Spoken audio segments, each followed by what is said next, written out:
Every life has a story, and everyone has a story to tell. No one experiences the same two lives twice. Stories are told for people not to forget them. So was the story of Bilbo Baggins on his adventure through Middle-earth. His story, the story of Bilbo Baggins, is the one that you read in this book, The Hobbit.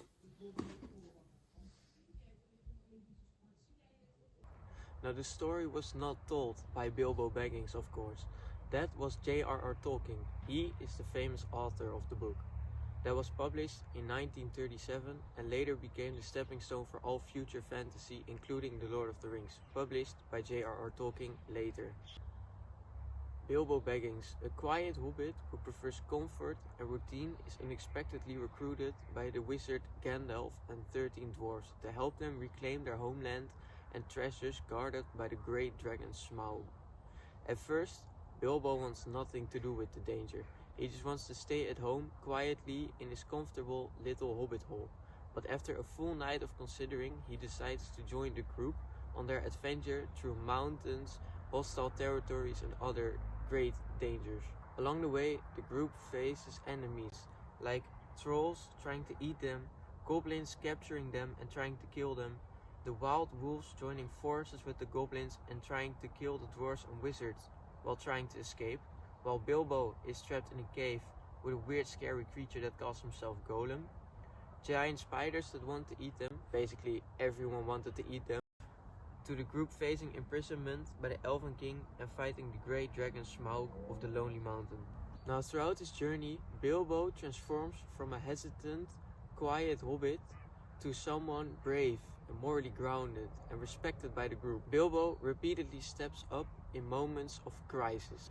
He rescues the dwarves from the spiders using a magic ring that he found in Golem's cave after an intense riddle game with Golem.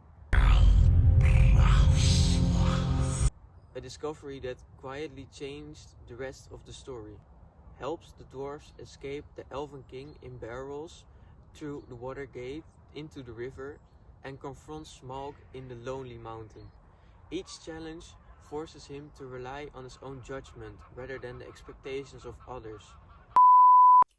It started to rain, so I had to return to my own little hobbit hole. What I was saying was that each challenge forces him to rely on his own judgment rather than the expectation of others, marking a steady path of personal growth that becomes one of the most important central themes of the book.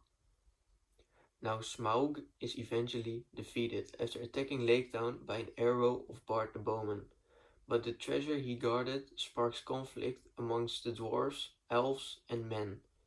Tensions erupt into the Battle of Five Armies, where the free people unite against goblins and wargs. After this battle, Bilbo returns home to the Shire, forever changed by his experiences and changed who he is as a person. Now let's talk a bit more about that theme.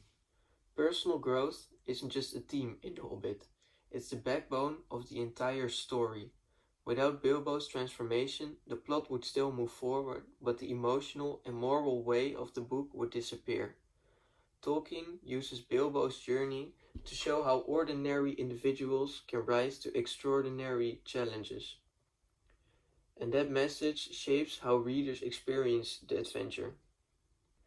The quest itself is exciting, but what makes the story meaningful is watching Bilbo evolve. At the start, he is anxious and overshadowed by the dwarves. By the end, he is the one making the hardest decisions, often the only one thinking clearly. His development gives the story its emotional arc. Without it, the book would be a simple adventure tale, rather than a character-driven journey.